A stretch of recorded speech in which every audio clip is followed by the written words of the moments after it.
एक kidney patient हमेशा अपनी डाइट को लेकर परेशान रहता है। क्यों? क्योंकि उसे डॉक्टर पहले बता देते हैं भाई आपको ये नहीं खाना, ये नहीं खाना, इसका परहेज करना है, जिसकी वजह से सबसे बड़ी प्रॉब्लम क्या होती है, एक तो पेशेंट वैसे ही डरा हुआ होता है अपने क्रेटिनिन लेवल को देख के, पोटेशियम लेवल को देख के, और फिर वही वाली बात आती है मरता क्या ना करता। तो उसे कहीं ना कहीं लगभग हर चीज़ से परहेज करना पड़ता है और घी, तोरी, टिंडे की डाइट पे आना पड़ता है, वो भी सिर्फ हल्के से नमक और हल्दी के साथ। जिसके कारण क्या होता है, थोड़े दिन तो वो किसी न किसी तरह खा लेता है, लेकिन एक वक्त के बाद उसकी भूख धीरे धीरे कम होने लग जाती है, या ये कहो मर जाती है, खाने का मन ही नहीं करता है। और उसका सिर्फ एक ही क्वेश्चन होता है कि सर मैं क्या और खा सकता हूँ। तो आज इस वीडियो में हम स्पेशली यही जानेंगे कि एक किडनी पेशेंट को क्या खाना चाहिए और क्या नहीं।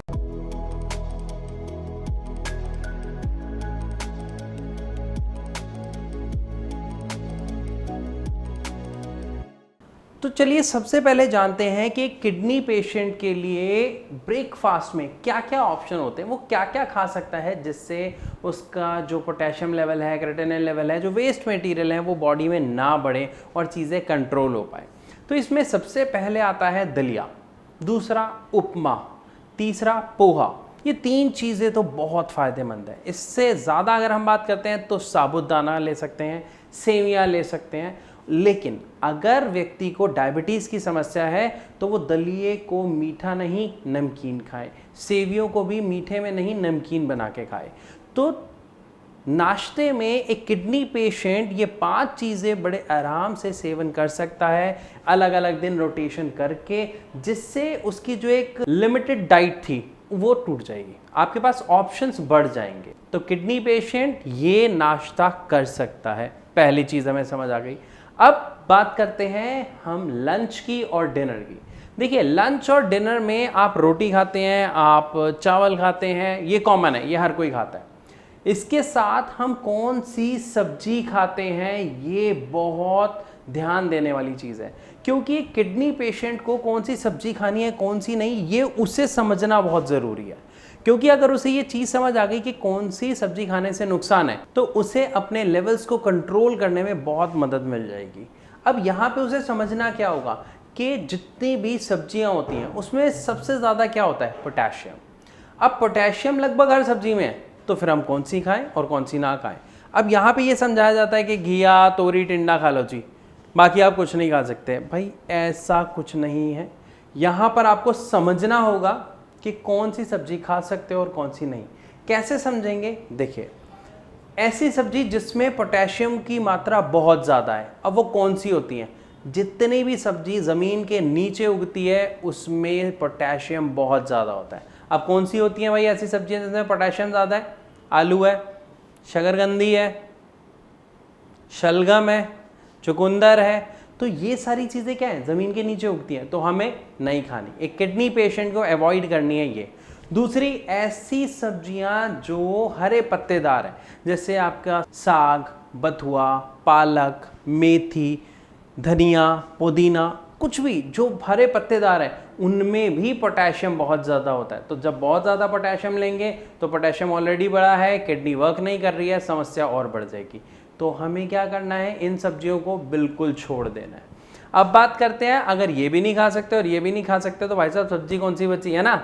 अरे बची है, अभी बताता हूँ। ऐसी सब्जियाँ जो पेड़ पर उगती हैं, जो बेल पर उगती हैं, आप वो खा सकते हो। अब कौन सी होती हैं?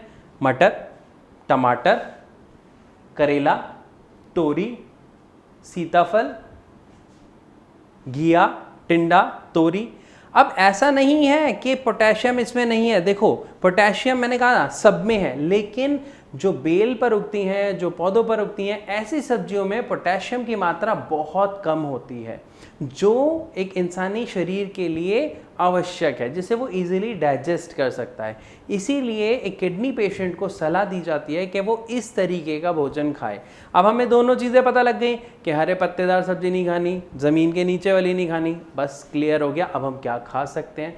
जब आपको यहाँ समझ आ गया तो अब आपकी जो परेशानी थी कि सर एक किडनी पेशेंट को क्या खाना है क्या नहीं, ये समझ आ गया। अब आप इसके साथ रोटी खाओ, चावल खाओ, कोई परेशानी नहीं है। फिर लंच में खाओ या डिनर में खाओ, कोई फ़र्क नहीं पड़ता। अब ये आपको डिसाइड करना है किस दिन क्या डिनर में खाओगे, किस दिन क्या लंच में खाओगे। तो यहाँ पे हमने बात की ब्रेकफास्ट की, लंच की और डिनर की, लेकिन इन तीनों चीज़ों के साथ आपको एक और चीज़ समझनी पड़ेगी कि डाइट से आप अपने लेवल्स को कंट्रोल कर लेंगे, गुड, लेकिन इस समस्या को ठीक कैसे कर सकते हैं? तो पहली चीज़, जिसको किडनी की प्रॉब्लम हो गई वो ठीक नहीं की जा सकती, उसे कंट्रोल किया जा सकता है, उसे मैनेज किया जा सकता है। अब मैनेज कैसे करें? क्योंकि बहुत सारे पेशेंट्स को ये प्रॉब्लम आती है, जब वो एलोपैथ में जाते हैं तो डॉक्टर सीधा हाथ खड़ा कर देते हैं, वो साफ कहते हैं जी डायलिसिस ऑप्शन है या आप किडनी ट्रांसप्लांट करा लो। दोस्तों यहाँ पे एक बात आपको ध्यान से समझनी है कि अगर आप सही डाइट फॉलो करते हैं, थोड़ी एक्सरसाइज जिसका चार्ट हमारे यहाँ के डॉक्टर्स अपने पेशेंट्स को बना के देते हैं, सही डाइट का चार्ट भी देते हैं, साथ में आयुर्वेदिक मेडिसिन जिससे डायरेक्ट आपकी किडनी के ऊपर वर्क किया जाता है, जिससे उसकी कार्य क्षमता में सुधार आता है। जिससे फ़ायदा क्या होता है? जो आपकी किडनी होती है उसकी स्थिति में जब सुधार आएगा तो जो आपका पोटेशियम लेवल है, क्रिएटिनिन लेवल है, ये जो बढ़ रहे थे ये क्या होंगे? ये कंट्रोल में आ जाएंगे, ये कम हो जाएंगे, क्योंकि अभी तक जो किडनी की फंक्शनैलिटी है वो ठीक नहीं हो रही ना, उसकी जो कार्य क्षमता है वो कम हो गई है, इसीलिए सारी चीज़ें बढ़ रही हैं। लेकिन अगर किडनी की कार्य क्षमता को बढ़ाया जाए, उसके ऊपर वर्क किया जाए, तो क्या होगा? ये सारी चीज़ें ऑटोमेटिकली धीरे धीरे अंडर कंट्रोल आ जाएंगी।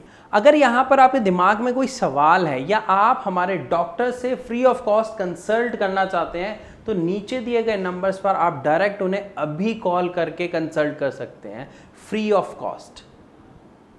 हमारी डॉक्टर्स की पूरी टीम बैठी है जो आपकी मदद के लिए हमेशा तैयार रहती है। या फिर आप चाहें तो एक छोटा सा काम कर सकते हैं, आप इन नंबर्स पर अपनी रिपोर्ट शेयर कर सकते हैं, हमारे डॉक्टर्स आपकी रिपोर्ट को स्टडी करेंगे और खुद आपको कॉल करेंगे। तो बात करें अगर किडनी पेशेंट के डाइट की, तो मैं आशा करता हूं अभी आपको अच्छे से क्लियर हो गया कि नाश्ते में, दोपहर के खाने में या रात के खाने में किडनी पेशेंट को क्या खाना चाहिए क्या नहीं। तो एक किडनी पेशेंट क्या खाए क्या नहीं, ये प्रश्न का जवाब मैंने इस वीडियो के माध्यम से आपको देने की कोशिश की और आशा करता हूं इसका उत्तर आपको अच्छे से समझ आया। फिर भी कोई अगर आपका डाउट है तो कमेंट बॉक्स में ज़रूर लिख के पूछिएगा।